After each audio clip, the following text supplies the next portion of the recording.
Welcome here to ecoMetals TV at Wire and Tube by Messe Düsseldorf. We are very pleased to have Daniel Ryfisch here, director of the Wire and Tube, and we are very interested in to hear from you what has going on the last 5 days. We are not just finished, but nearly.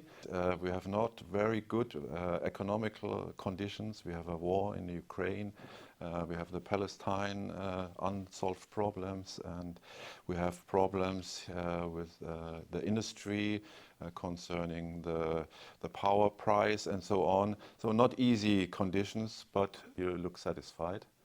Yeah, first of all, thank you very much for the invitation. I'm very pleased to give you some more insights and a brief overview about the last 5 days. I can say just 2 words: happiness and satisfaction. This is what we feel. The entire team of Messe Düsseldorf is very, very happy about the outcome till now of Wire and Tube Düsseldorf 2024. And during the last 5 days, I had a couple of times the opportunity to meet our customers at Wire and Tube. And we also spoke about the exhibition, about this year's exhibition, because you mentioned all the challenges we are faced with. And they are very happy so far about the good result of this year's exhibition.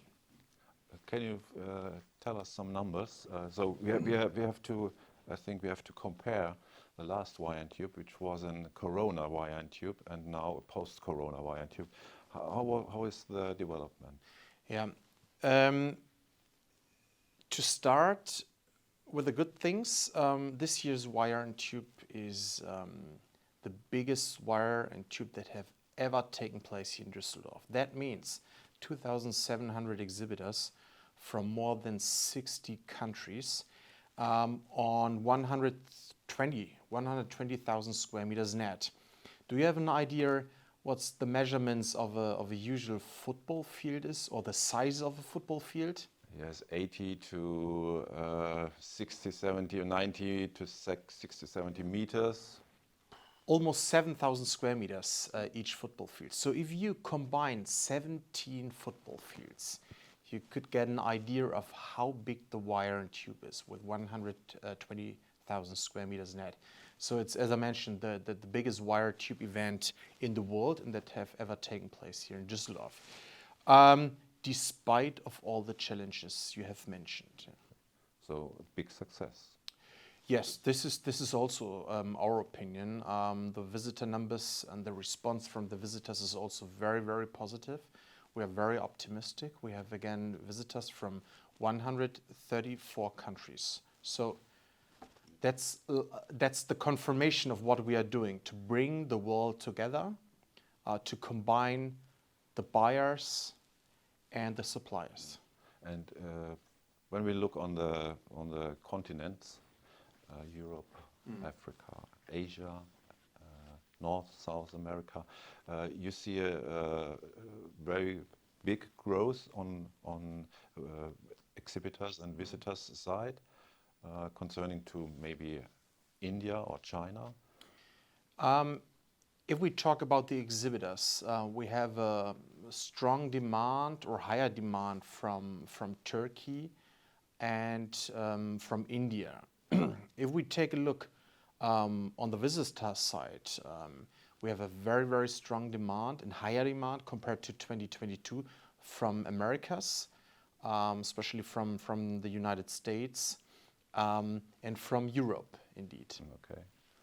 So what's the reason of that the Americas, especially North America, is coming? Is there a big shift coming? This is what we guess. You know, United States is well discussed currently among our exhibitors. We know that a couple of exhibitors, especially from the production side of tubes, in example, they're considering to settle down in the United States to build new factories.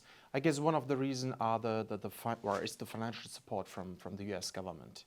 Inflation Reduction Act, so they are looking for new matches. Of course. Come over to us. Yes. Okay, we understand. last question. If you look now, we have the end of the wire and tube nearly. If you look to the next wire and tube, you have still in mind a big topic which will knock on the door? Not yet, but I can imagine that the topic of to be green, decarbonization, how can we produce green steel? I'm convinced that this topic will be also topic in 2026. Let's see. Even larger than it was. Even larger than it was. So thank you very much. Thank you very much. Mr. Ryfisch, for coming, and a good last hours of the wire and tube. Fingers crossed. Thank you so much. Thank you.